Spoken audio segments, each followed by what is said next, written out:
So I'm back with an episode 3. I don't know what the hell I'm calling this episode here. I just know it's gonna piss off a lot of people. But hey, I'll give it a shot. Black hypocrisy, episode 3. And I really just wanna jump right into it because I don't wanna lose my train of thought. That being said, one thing I can't stand for the life of me is how the police shootings become police shootings.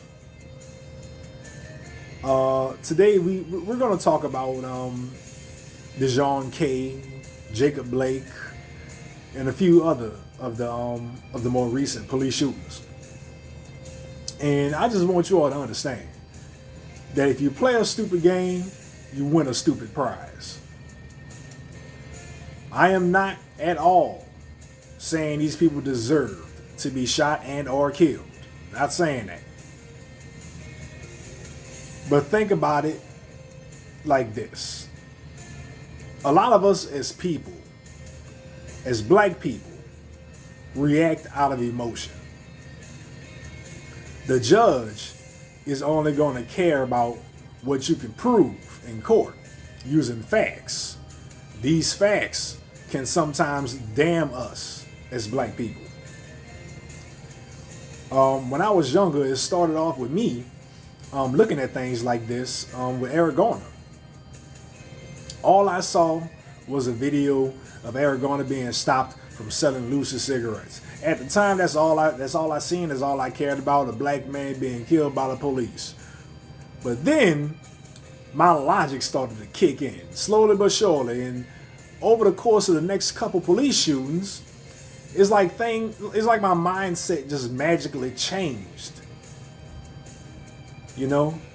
Like Eric Garner was selling cigarettes. The police came, a fight ensued.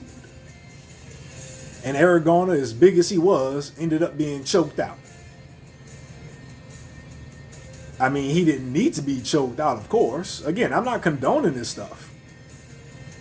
But I look at it as a situation where all he had to do was comply with the police because he was already arrested 40 times or so, something like that, give or take, prior. So you'd think he'll understand what's about to happen. Like, you'd think he'll know what time of day it is. Moving on to Trayvon Martin, he was being followed, yes, I get it, by a wannabe cop in George Zimmerman, He could have ran away, true, but why waste the energy? Niggas shouldn't be following him, I get it. But he chose to act out of emotions and fight a stranger, not knowing if that stranger was strapped or not. Mike Brown fought the cop, tried to take the cop gun. You starting to see a pattern here? Tamir Rice, as young as he was, oh my God, a child. But you gotta look in hindsight. He had a toy gun. He took the orange cap off, the little orange cap piece off the gun to make it look more real. He chased people around the park with it. Hence why we got the 911 call we got. He was gonna get shot regardless. Believe that. Among the others I'm gonna get into, besides these, we as a people have to start taking responsibility for our own BS. Situations we put ourselves in.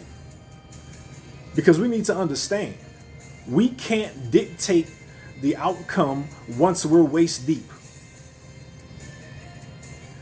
And that's what Black Lives Matter facilitates. Black Lives Matter tells you it doesn't matter. He's black. Now go riot, loot, pillage to get your voices heard. That's what Black Lives Matter tells you. Black Lives tells us to disregard our own BS. Black Lives Matter tells you to go outside, punch the cop in the face, and then you get mad at how the cop reacts. That's what Black Lives Matter tells us. No one felt the need to riot when a good and close friend of mine, sister and nieces, was killed by the boyfriend. Nobody felt the need to riot in Chicago when that little boy was lured into the alleyway and executed by some kind of rival gang while they looked for his gang-affiliated father. Nobody felt the need to riot in Houston when this two-year-old little girl came up missing and killed. Yet everybody's looking at the mom and the stepdad. Shall I continue? Y'all need to wake up. The majority of these cop shootings can be diverted if you just simply follow commands. And with that being said, talking about simply following commands, let's start with Philando Castile. This ain't recent, like I said, but I just want to point out something. Logical thinking. Everybody says he followed the cops' orders to the T. Even told the cop he was a licensed gun owner. All that's true. Not debating that. But what you don't hear folks say is where the gun was. He should have told the cop to let him get out the car so that when he reaches for his ID, it didn't look suspect. But he decided to stay in the car. Especially if he knew the gun was in his damn pocket. When the cop said to reach for his ID, the gun fell out as he went for his ID. So it looked like he pulled the gun out. Hence he was shot. Yeah, that's some Final Destination type shit. But let's go to the recent ones. Let's talk about Jacob Blake. This idiot. This fool has a sexual assault warrant out for his arrest. I heard the police dispatch banter. His name blatantly came up. So they knew exactly who they was going to pick up. They fought with him. They tased him. He pulls out a knife and proceeds to open the vehicle's door and reach underneath the seat. Cop or pedestrian, what logical human being will let you get that far and wait to see what you pull out as a new weapon to introduce to the battle? I'll wait. The hell you thought Jacob Blake was going to show you his new 7-Eleven cup? No. Thus, he was legally shot in the back at close range because the cops perceived a threat, and that threat had to be neutralized at any cost. The level of force escalated courtesy of Mr. Blake's actions. I have no sympathy. They made him out to be an angel. The same angel who didn't give a damn about his kids being in the car whilst guns are being pointed at him. So miss me with the BS. This is who they're rioting and protesting for. Let's talk about Daniel Prude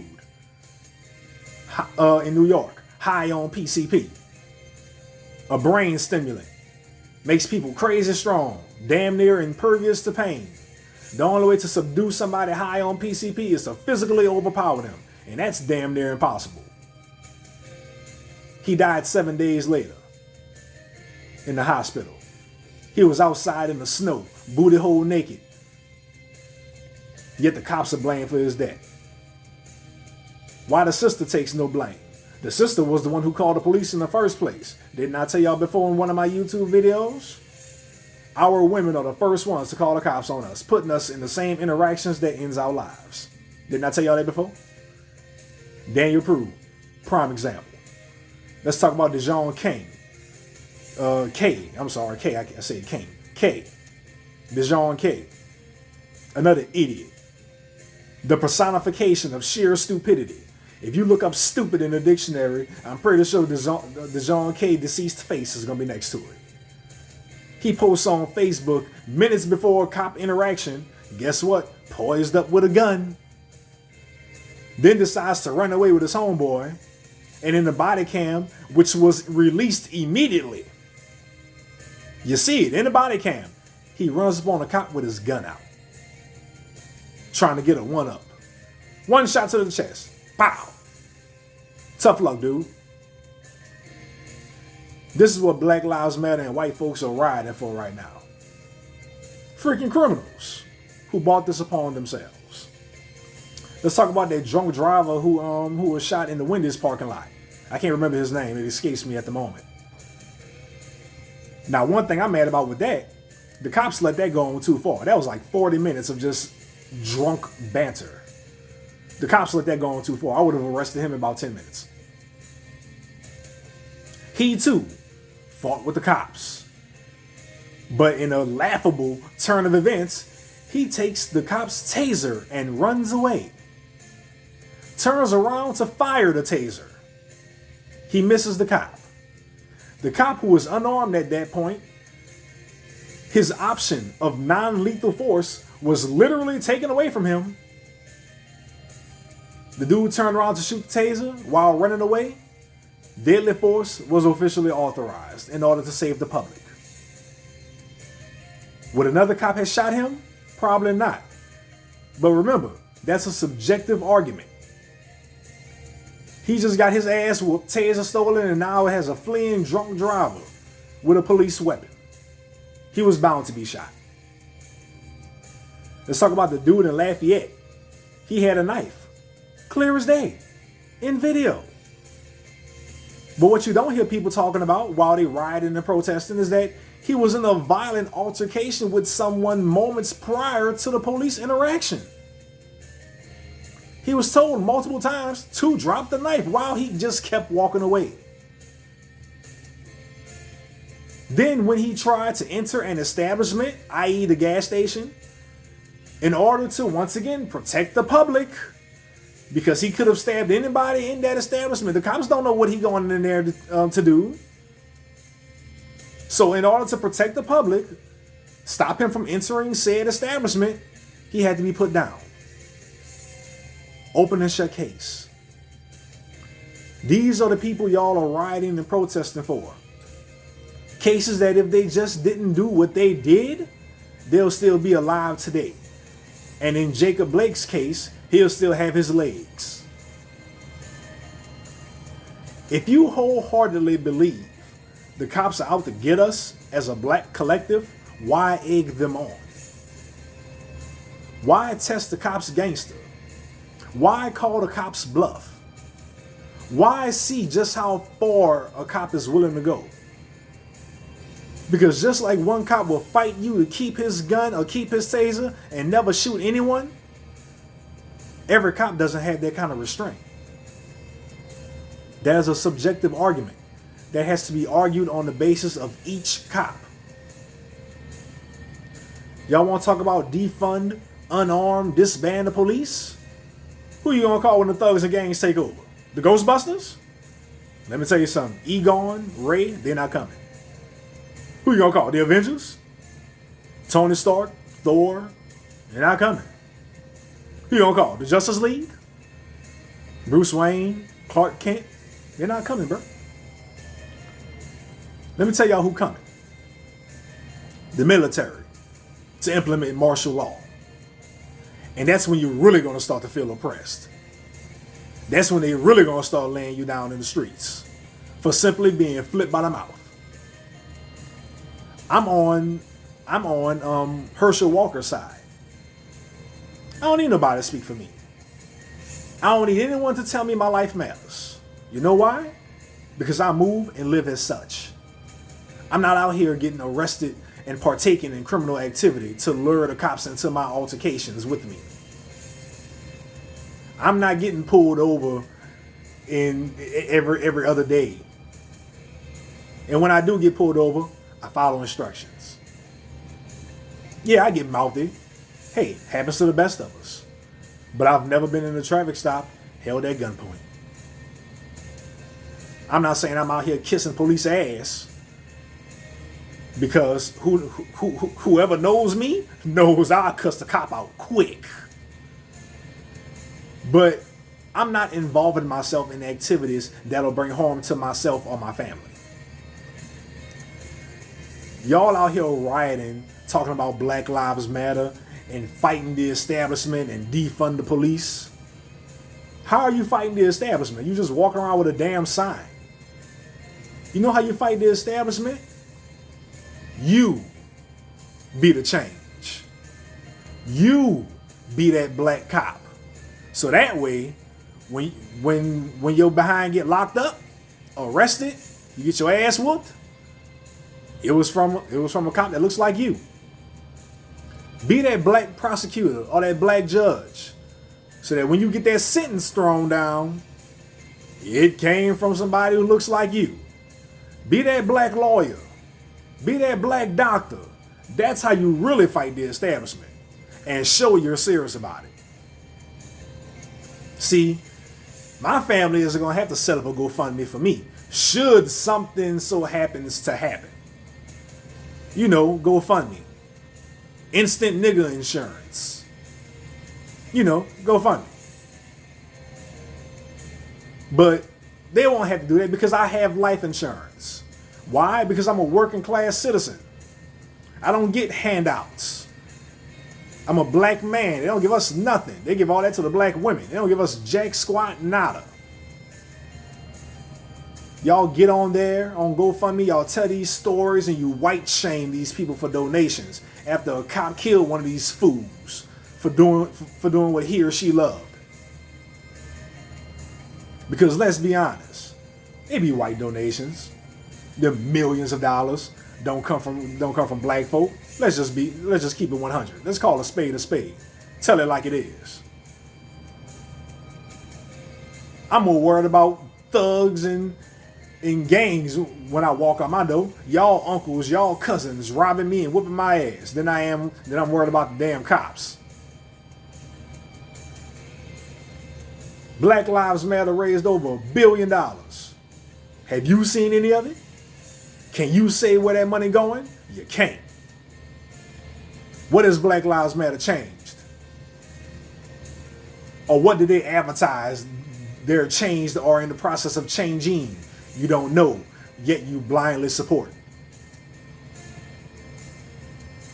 Black Lives Matter send out plants to these doggone protests, man. These people are paid $15, $20 an hour to just go out there and create a ruckus at your expense. But y'all blindly support and you refuse to see it. I need to get out of here. In my closing, a police job is not to protect and serve. Protect? Protect what? When you call them, the deed is done. The hell you think he has? You think he got a time machine? You think he about to go back in time to protect you from whatever the hell just happened? No. How can they protect you when they show up in the aftermath? Serve? Serve what? It's not their job to unclog your toilet from the marijuana Jamarquavius flushed. It's not their job to get your turtle out the tree. Serve? Let me tell you something. A cop's job is to solve and prevent. Solve the crimes, prevent it from happening again by finding the perpetrator. Having a constant presence. These cops and these shootings and these instances were doing their jobs. I understand some of you don't agree with the shootings. Hell, I get it. I don't like it either. And I'm not condoning it. But I just need y'all to understand. These cops are doing their jobs. I have to use the information and the video proof presented to me in order to give a logical analysis. And you know what I notice watching these police videos, these police shootings? The one common denominator in each of these are combative, non-compliant Negroes. There, I said it. Facts overrides feelings. You can sit up here and disagree with me if you want. I told you what it was. Your feelings is only telling me what you want it to be. I'm telling you what it is. Facts overrides feelings. It's not about how you feel, it's what you can prove in court. People, we need to start taking responsibility. And things will not get better until we do as such. I'm out of here. I appreciate y'all watching. I appreciate you listening. Catch me on the next episode.